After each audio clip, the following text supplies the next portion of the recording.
Hello बच्चों, welcome to Patidar ji. My name is MD Patidar. मैं physics teacher हूँ।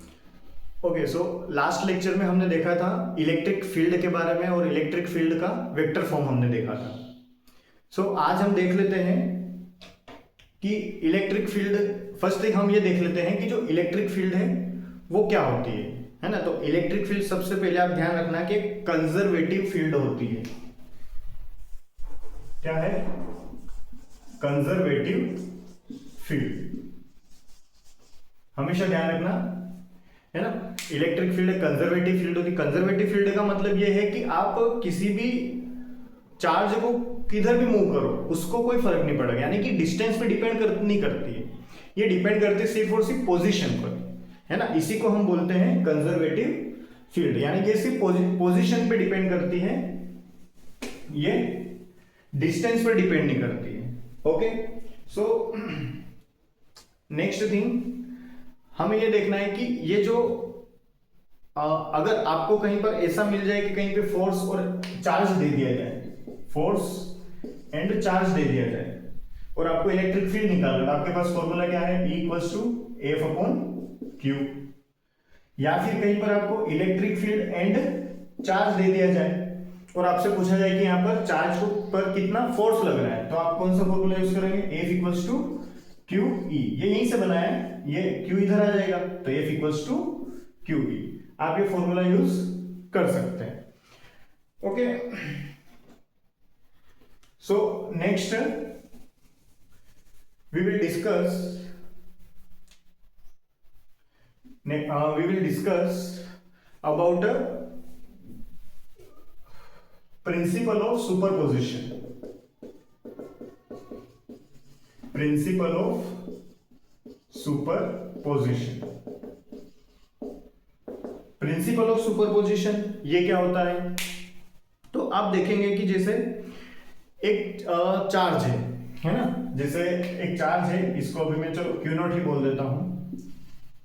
अब यहां पर अगर और एक चार्ज है तो प्रॉब्लम ही नहीं है, लेकिन अगर एक से ज्यादा चार्ज प्रेजेंट है, let's see up to Q N charge present है, मतलब बहुत सारे चार्ज प्रेजेंट है, तो क्या ये सारे चार्ज मिलकर इस पर फील्ड अप्लाई करेंगे या यहां पर फोर्स लगाएंगे, है ना। या फिर चलो अभी मैं फील्ड की बात करूं तो क्यू नॉट को मैं हटा लेता हूं। तो यहां पर क्या है सारे चार्ज मिलकर यहां पर फील्ड लगाएंगे, तो ऑब्वियसली लगाएंगे। अगर बात करूं कि Q1 यहां पर फील्ड कैसे लगाएगा, तो इसकी लाइन के अलोंग, है ना, अदर डायरेक्शन में यहां पर फील्ड लगाएगा। तो ये जो फील्ड होगी Q, है ना, इसको हम बोल देते हैं पॉइंट O पॉइंट बोल देते हैं।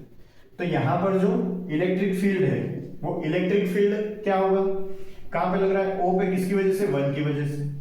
ये जो इलेक्ट्रिक फील्ड है ये किधर लगाएगा? E, है ना। ये कैसा लगाएगा? O पर लग रहा है, किसकी वजह से? 2 की वजह से। ये इस पर जो फील्ड लगा रहा है वो क्या हो जाएगा? E, O पर लग रहा है 3 की वजह से। ऐसे N इस पर लगा रहा है तो E O पर लग रहा है, किसकी वजह से? N की वजह से। तो अब ये सारी अलग अलग डायरेक्शन आ रही है, तो अब मैं इसको कैसे सोल्व करूंगा? तो यहीं पर हमारे पास आता है प्रिंसिपल ऑफ सुपरपोजिशन। ये क्या बताता है कि जो ये सभी चार्ज मिलाकर इस पर जो यहां इस पॉइंट पर जो इलेक्ट्रिक फील्ड लगा रहे हैं वो इलेक्ट्रिक फील्ड इन सभी के वेक्टर सम के इक्वल होता है। वेक्टर सम यानी कि सभी इलेक्ट्रिक फील्ड का मतलब वेक्टर, यानी कि ये जो भी डायरेक्शन है वो उस डायरेक्शन से सोल्व करना आपको up to E O N तक, क्योंकि वहां पर n चार्ज थे जो वहां पर फील्ड लगा रहे थे। तो इसी को हम बोलते हैं प्रिंसिपल ऑफ सुपरपोजिशन। यहाँ पे आप E की जगह फोर्स ले लो, है ना। तो फोर्स के मतलब जो भी वेक्टर क्वांटिटी है, सभी वेक्टर क्वांटिटी अगर वहां पर अगर एक से ज्यादा वो अप्लाई हो रहा है तो अब सभी जगह पर यही प्रिंसिपल ऑफ सुपरपोजिशन लगाएंगे, ठीक है, क्योंकि सारा जो होगा वो वेक्टर सम से ही होगा। ओके, नेक्स्ट दिन आप अलग अलग तरीके से भी इसको लिख सकते हैं, है ना। मतलब अगर ये सारे लगा रहे हैं तो आप ऐसे भी कर सकते हो इसको, कैसे कि E इक्वल्स टू, अगर मैं इसका फॉर्मूला लिखूं तो क्या होगा? KQ upon R square. लेकिन आप सभी का क्या कर रहे हो? समेशन कर रहे हो, इसलिए समेशन I इक्वल्स टू 1 से लेके N तक, तो इसलिए RI और QI अलग अलग चार्ज अलग अलग डिस्टेंस, है ना, तो सभी क्या हो जाएंगे समेशन, यानी कि सभी को क्या करना है प्लस करना है, जो मैंने यहाँ कर रखा है। तो आप इसको ऐसे भी लिख सकते हो, है ना। के यहाँ पर कांस्टेंट है, वो तो अगर मीडियम चेंज होगा तो ही के चेंज होगा, बाकी है ना कूलम्ब्स कांस्टेंट है वो। ओके, सो नेक्स्ट ये हो गया, है ना। ओके, अगर मैं यहां पर आपको एक इलेक्ट्रिक फील्ड का ग्राफ बता देता हूं जो डिस्टेंस के साथ में कैसे वेरी करता है। आप देख पा रहे हो कि जो इलेक्ट्रिक फील्ड है ये R है और ये E है। सो इलेक्ट्रिक फील्ड का फॉर्मूला देखोगे तो उसमें क्या होता है 1/r² के प्रोपोर्शनल होता है, यानी कि r² के इनवर्सली प्रोपोर्शनल होता है। तो जैसे जैसे डिस्टेंस बढ़ेगी वैसे वैसे इलेक्ट्रिक फील्ड की वैल्यू क्या होती जाएगी, कम होती जाएगी। तो इसलिए इसका जो ग्राफ है वो कुछ ऐसा होता है। ये किसका ग्राफ है, इलेक्ट्रिक फील्ड है ना वर्सेस डिस्टेंस ग्राफ। ये हमेशा ऐसा बना क्योंकि इलेक्ट्रिक फील्ड डिस्टेंस के स्क्वायर के इनवर्सली प्रोपोर्शनल होता है। सेम ग्राफ आप फोर्स का भी बना सकते हो, ये भी ऐसा ही ग्राफ होगा क्योंकि फोर्स भी जो होता है वो डिस्टेंस के स्क्वायर के इनवर्सली प्रोपोर्शनल होता है। ओके ओके, सो आप नोट कर लो, मैं रफ कर रहा हूं, है ना। ओके, नेक्स्ट अगर आपको अभी जो मैंने आपको इलेक्ट्रिक फील्ड के फॉर्मूले बताए ये थे डिस्क्रीट सिस्टम के लिए, है ना। तो ऐसे हमारे पास कंटिन्यूअस सिस्टम के लिए भी हो सकता है। कंटिन्यूअस सिस्टम का मतलब यह है कि चार्ज ऐसे अलग अलग पॉइंट पर ना होते हुए पूरा कंटिन्यूअसली चार्ज ही चार्ज होता है ना। जैसे कि अगर मैं डिस्क्रीट सिस्टम की बात करूं, डिस्क्रीट सिस्टम, तो डिस्क्रीट सिस्टम में क्या हुआ, एक चार्ज यहां रखा है, एक चार्ज यहां रखा है, एक चार्ज यहां है, एक यहां है, तो ये डिस्क्रीट है, अलग अलग जगह पर चार्ज रखा है। लेकिन कंटिन्यूअस सिस्टम में क्या होता है कि मान लो एक है ना एक वायर है, इस पूरे वायर में क्या है चार्ज फील्ड है, तो इसको हम क्या बोलते हैं कंटिन्यूअसली, हर जगह पर जहां पर आप देखोगे वहां पर आपको चार्ज मिलेगा, तो इसको हम बोलते हैं कंटिन्यूअस सिस्टम। तो कंटिन्यूअस सिस्टम हम तीन टाइप से देख सकते हैं, उन तीनों टाइप से चार्ज कैसा होता है वो हम देख लेते हैं। ओके, सो फर्स्ट अगर मैं बात करूं कि जो चार्ज जो है वो लीनियरली डिस्ट्रीब्यूट हो, है ना, लीनियरली डिस्ट्रीब्यूट हो, तो अगर लीनियरली चार्ज प्रेजेंट हो तो लीनियरली चार्ज के लिए क्या क्या होगा, मान लो ये कुछ ऐसे लीनियरली मतलब एक वायर है जो पॉजिटिव चार्ज है और हम यहां पर एक पॉइंट ले लेते हैं, है ना, पॉइंट P। इस पॉइंट P पर आपको क्या करना है इलेक्ट्रिक फील्ड फाइंड करना है। तो हम क्या करेंगे यहां पर लेट एक स्मॉल एलिमेंट ले लेते हैं जिसकी लेंथ को हम क्या बोल देंगे dl। तो यहां से ये जो डिस्टेंस है इस डिस्टेंस को हम क्या बोल देते हैं r। तो इलेक्ट्रिक फील्ड का फॉर्मूला क्या हो जाएगा, इलेक्ट्रिक फील्ड का फॉर्मूला क्या हो जाएगा k, है ना। सेकेंड थिंग, अगर अभी यहां पर मैं चार्ज को मान लेता हूं q, तो क्या हो जाएगा k q अपन यहां से यहां तक की डिस्टेंस कितनी है r, तो r स्क्वायर। ओके, लेकिन ये जो q है ये पूरे में मतलब सिर्फ यहीं पर नहीं है, ये तो पूरे में फैला हुआ है ना। तो हम ऐसा मान लेते हैं कि चार्ज बहुत छोटा है, स्मॉल चार्ज है, क्योंकि स्मॉल एलिमेंट है dl का, यानी लेंथ छोटी है तो चार्ज भी छोटा है, बहुत कम चार्ज होगा। और पूरे में अगर जो चार्ज है वो q है, ऐसा मान लेते हैं।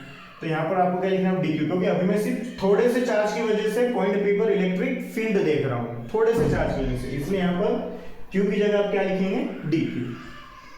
तो अगर मैं देखूं ये dq क्या होगा, तो dq क्या है, बहुत थोड़ा सा चार्ज है। आपको इसके लिए सबसे पहले देखना पड़ेगा कि इस यूनिट लेंथ में कितना चार्ज है। तो यूनिट लेंथ में चार्ज जिसको हम बोलते हैं linear charge density, linear charge density. तो ये लीनियर चार्ज डेंसिटी क्या होती है, इसको हम रिप्रेजेंट करते हैं लेमड़ा से। इसका ये मानना है कि यूनिट लेंथ में जितना चार्ज प्रेजेंट होता है, यूनिट लेंथ में जितना चार्ज प्रेजेंट होता है उसी को हम बोलते हैं लीनियर चार्ज डेंसिटी। देखो फिर अपॉन में जो आ रहा है उसको मैं यूनिट बोल रहा हूं, डेफिनेशन ऐसे बन जाती है ना। अपॉन में लेंथ आ रहा है तो यूनिट लेंथ में जितना चार्ज प्रेजेंट होता है वो लीनियर चार्ज डेंसिटी। ओके, तो अगर थोड़ा सा चार्ज प्रेजेंट है थोड़ी सी लेंथ में तो dq dl हो जाएगा। तो यहां पर क्या हो जाएगा, D Q equals to lambda D L. तो ये जो फॉर्मूला है ये मॉडिफाई होकर क्या बन जाएगा, integration K lambda D L upon are square newton पर कूलम, है ना। क्योंकि आप थोड़े से के लिए निकाल रहे हो, फिर इंटीग्रेशन करके क्या करोगे, पूरे के लिए निकालोगे, है ना। हमेशा यही होता है कि पहले हम क्या करते हैं, स्मॉल एलिमेंट लेते हैं, उसके लिए हम वैल्यू निकालते हैं, जैसे यहां पर लिखा मैंने, फिर हम क्या करते हैं, उसका इंटीग्रेशन करते हैं, इंटीग्रेशन करके पूरे की वैल्यू निकालते हैं, है ना। तो यहां पर भी हम वही करेंगे। ऐसे ही सेकेंडली क्या हो सकता है कि चार्ज पूरा सरफेस में हो सकता है, तो सरफेस चार्ज अगर हो, है ना, मान लो ये एक सरफेस है जिसमें क्या है, पॉजिटिव चार्ज है,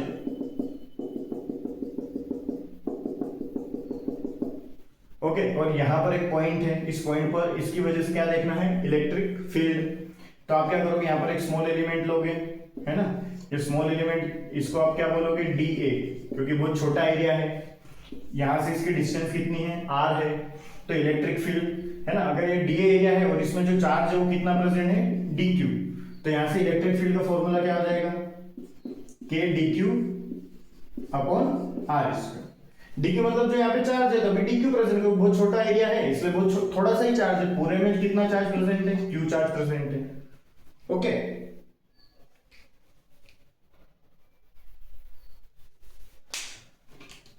सो नेक्स्ट थिंग कि अब मुझे डी क्यू चाहिए, तो यहां पर क्या है कि पूरे एरिया में, है ना, चार्ज है, तो हम यहां पर एक नई टर्म लेते हैं, उसको हम बोलते हैं surface charge density, surface charge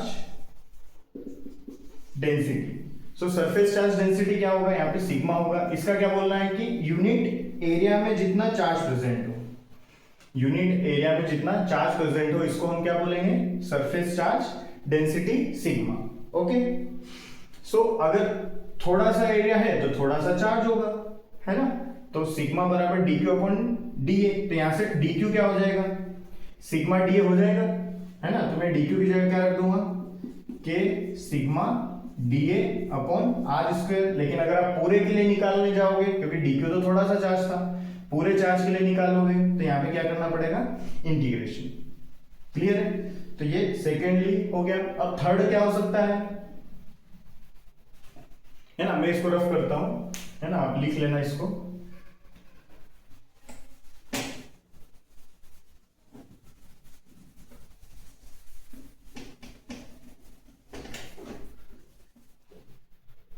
okay, so third, volume में चार्ज डिस्ट्रीब्यूट हो जाए,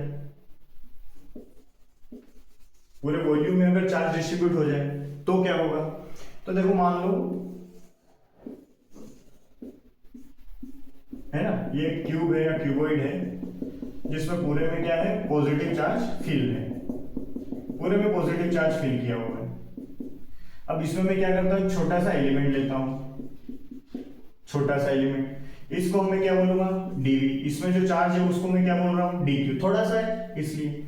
यहां से आर डिस्टेंस पर एक पॉइंट है पी, वहां पर मुझे क्या फाइंड करना है, इलेक्ट्रिक फील्ड। तो फॉर्मूला क्या होगा, E इक्वल्स टू के, क्योंकि थोड़ा सा चार्ज है डीक्यू, तो इसलिए डीक्यू अपॉन डिस्टेंस क्या है आर, तो आर स्क्वायर। नेक्स्ट थिंग, है ना, अब यहां पर हम एक टर्म वापस से डिफाइन करेंगे, वो होगी, उसको हम बोलेंगे volume charge density, volume charge density. Volume charge density इसको हम किससे डिनोट करते हैं, रो से। रो का क्या बोलना है कि यूनिट वॉल्यूम में जितना चार्ज प्रेजेंट हो, यूनिट वॉल्यूम में जितना चार्ज प्रेजेंट होता है उसको हम क्या बोलते हैं, वॉल्यूम चार्ज डेंसिटी, है ना। डेफिनेशन अगर आप बोलना चाहो तो total charge present in unit volume is known as volume charge density, इस टाइप्स आप उनके भी ऐसे डेफिनेशन बोल सकते हो।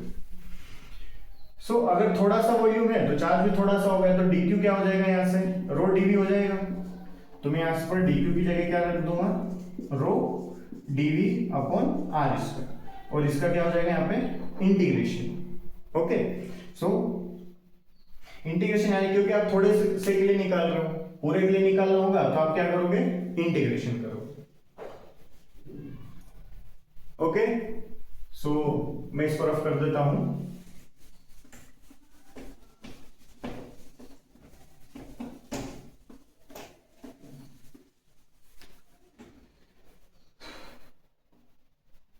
ओके, सो हम एक क्वेश्चन ले लेते हैं, है ना, ताकि हम थोड़ा अब, है ना, जहाँ अब थोड़ा हम चीज़ों को समझ पाए हैं, तो हम एक आध क्वेश्चन से क्या है कि थोड़े से हमारे कॉन्सेप्ट जो अभी तक हमने बनाए हैं वो कॉन्सेप्ट हमारे थोड़े, है ना, अच्छे हमारे माइंड में एकदम फिट हो जाए। तो उसके लिए मैं अभी एक आध क्वेश्चन लेता हूँ। Okay, so question is that, एक हमारे पास इक्विलेटरल ट्राइंगल है, इक्विलेटरल ट्राइंगल है ना, इसकी जो साइड है वो साइड क्या है, ए, साइड ए, और इसके टू वर्टाइसेस पर आपने क्यू चार्ज रखा है, टू वर्टाइसेस पर क्यू चार्ज रखा है। अब इसकी जो थर्ड वर्टाइसेस है ना, उस, है ना, थर्ड वर्टाइसेस पर एक पॉइंट, मतलब उसको आप बोल रहे हो पॉइंट पी, वहां पर आपको इलेक्ट्रिक फील्ड फाइंड करना है, इस पॉइंट पर, है ना। तो ये हमारे पास क्वेश्चन है, तो अगर आप ट्राई करना चाहते हो तो ट्राई कर लो, है ना, वीडियो पॉज करके, है ना, मैं इसको एक्सप्लेन करता हूं। Okay, so first thing is, यहां पर जो इलेक्ट्रिक फील्ड लग रही है वो आपको सबसे पहले ये देखना है कि कौन कौन लगा रहा है।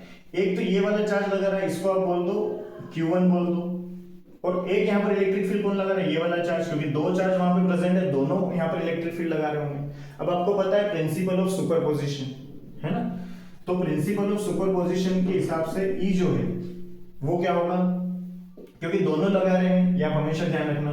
अच्छा, यहां पर आप एक और चीज का ध्यान रखना कि कोई एक जो यहाँ पर फोर्स लगा रहा है ना, कोई एक फोर्स या इलेक्ट्रिक फील्ड लगा रहा है, तो दूसरा अगर वहां पर कितने भी चार्ज प्रेजेंट हो, है ना, वो उस पर कोई इफेक्ट नहीं डालते हैं। एक उसमें जितना इलेक्ट्रिक फील्ड लगाता है वो उतना ही लगाएगा, भले वहां पर मतलब दो चार्ज और भी प्रेजेंट हो, एक ही चार्ज प्रेजेंट हो, या एक से ज्यादा चार्ज भी क्यों ना प्रेजेंट हो, है ना, जितने भी चार्ज प्रेजेंट होंगे वहां पर उन सभी चार्ज की वजह से ये वाला चार्ज इस पर जो फोर्स लगा रहा है उसका कोई इफेक्ट नहीं होता, या फिर ये इस पे लगा रहा है, बाकी जितने भी चार्ज होंगे उसका, ये इस पर जितना भी फोर्स लगा रहा है या फिर इलेक्ट्रिक फील्ड लगा रहा है, बाकी का कोई इफेक्ट नहीं होता है।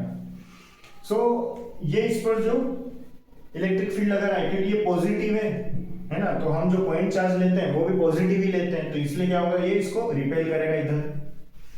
फिर ये वाला चार्ज भी इसको क्या करेगा, इधर रिपेल ही करेगा, है ना, क्योंकि ये भी पॉजिटिव है। और यहाँ पर जो हम, क्योंकि इलेक्ट्रिक फील्ड देख रहे हैं, तो यहाँ पर एक तो पॉइंट चार्ज होता है, या सॉरी यूनिट चार्ज होता है, तो यूनिट चार्ज की वैल्यू इससे 1 होती है, वो पॉजिटिव ही रहता है ना। सो दोनों पर फोर्स इधर लग रहा है, तो ये यहाँ पर जो इलेक्ट्रिक फील्ड लगा रहा है वो इलेक्ट्रिक फील्ड कैसा होगा, E, है ना, किस पे लग रहा है, P पर कौन लगा रहा है, 1। ये क्या होगा, E किस पर लग रहा है, P, क्योंकि जिस पे लग रहा है आगे, और जो लगा रहा है वो बाद में, कौन, 2 लगा रहा है। तो अब सबसे पहले EP1 देख लो, EP1 क्या होगा, KQ अपन दोनों के बीच की, सॉरी, है ना, Q1 है, दोनों के बीच की डिस्टेंस कितनी, A है, तो A का स्क्वायर। ऐसे अब आप क्या देख लो, EP2 क्या हो जाएगा, है ना, K, और चार्ज कितना है यहाँ पे, Q, और यहां से डिस्टेंस कितनी है, A, तो A स्क्वायर। अब क्योंकि प्रॉब्लम ये है कि ये दोनों एक इधर लगा रहा है, एक इधर लगा रहा है, तो अब जो रिजल्टेंट है, क्या वो रिजल्टेंट ऐसा तो नहीं है कि एक चार्ज है, एक इधर लगा रहा है, एक इधर लगा रहा है, दोनों के हिसाब के ये दोनों के साथ चला जाए, ये तो पॉसिबल ही नहीं है ना, एक इधर लगा रहा है, एक इधर लगा रहा है, तो ये वहीं पर जाएगा जो दोनों का रिजल्टेंट बन रहा है ना, जो दोनों, एक इधर जा रहा है, एक इधर जा रहा है, तो दोनों का रिजल्टेंट कहाँ बन रहा है ना, हमेशा फोर्स या फिर इलेक्ट्रिक फील्ड उधर ही लगेगा। तो आपको क्या करना है, इन दोनों का रिजल्टेंट निकालना है, और रिजल्टेंट निकालने का एक फॉर्मूला है ना, क्योंकि ई नेट निकाल रहे हो आप, रिजल्टेंट वो क्या होता है, अंडर रूट ई, कौन से दो फोर्स लगा रहे हैं, EP1 वेक्टर का स्क्वायर प्लस EP2 वेक्टर का square plus 2 EP1 vector EP2 vector cos theta. Theta क्या है, तो थीटा है EP1 और EP2 के बीच का एंगल, तो ये थीटा है। आप देख पा रहे हो कि ये वाला एंगल 60 डिग्री होता है, क्योंकि इक्विलेटरल ट्राइंगल है, तो ये वाला थीटा भी क्या होगा, 60 डिग्री। ओके, सो इसको अगर मैं सोल्व करता हूं तो क्या होगा, E net equals to under root KQ upon A square का whole square plus KQ upon A square का whole square plus 2 KQ upon A square KQ upon A square cos 60 degree. ये next thing, यहां पर जब आप इसको solve करोगे तो आपको ये दोनों तो दिख रहे हैं 2 हो जाएंगे, के क्यू अपॉन ए स्क्वायर का होल स्क्वायर ना, एक जैसे, इसलिए आगे 2 लगा दिया है ना। फिर प्लस 2, ये क्या, ये देखो दोनों ये मल्टीप्लाई में है तो इसलिए के क्यू अपॉन ए स्क्वायर का होल स्क्वायर, ये प्लस में तो इसलिए आगे 2 हो गया, ये मल्टीप्लाई में इसलिए स्क्वायर हो गया। cos 60 डिग्री की वैल्यू कितनी होती है 1/2, तो 2 से 2 कैंसिल। तो अब यहां पर क्या आएगा, ई नेट अंडर रूट, क्योंकि देखो के क्यू अपॉन ए स्क्वायर का होल स्क्वायर, के क्यू अपॉन ए स्क्वायर का होल स्क्वायर यहां पर भी है, तो फिर से एक और प्लस हो जाएगा, तो 2 पहले से था, एक और प्लस हो गया, 3 हो गया, के क्यू अपॉन ए स्क्वायर का होल स्क्वायर। ये स्क्वायर ये बाहर आ सकता है, तो ई नेट क्या बचेगा √3, क्योंकि ये बाहर नहीं आ सकता, ये बाहर आके भाई स्क्वायर से रूट कट हो जाएगा, तो इसमें सिर्फ क्या बचेगा के क्यू अपॉन ए स्क्वायर। तो ये क्या हो गया नेट इलेक्ट्रिक फील्ड। ओके, तो आज मैंने क्वेश्चन करवाया है ना। नेक्स्ट वीडियो में मैं आपको और भी क्वेश्चंस करवाऊंगा जो आपके कई बोर्ड एग्जाम के लिए और आईआईटी जेईई नीट के लिए भी आपके लिए बेनिफिशियल होंगे। Okay, so very very thank you, आपने वीडियो यहाँ तक देखी है ना। आप जरूर हमें सपोर्ट कीजिए, अगर आपको किसी भी चीज़ में कहीं पर भी कुछ डाउट है तो आप जरूर मुझे कमेंट करें, है ना। जितना जल्दी हो सकेगा मैं उसको रिस्पॉन्ड करूँगा और आपके जो भी डाउट है उसको सोल्व करूँगा। Okay, so thank you.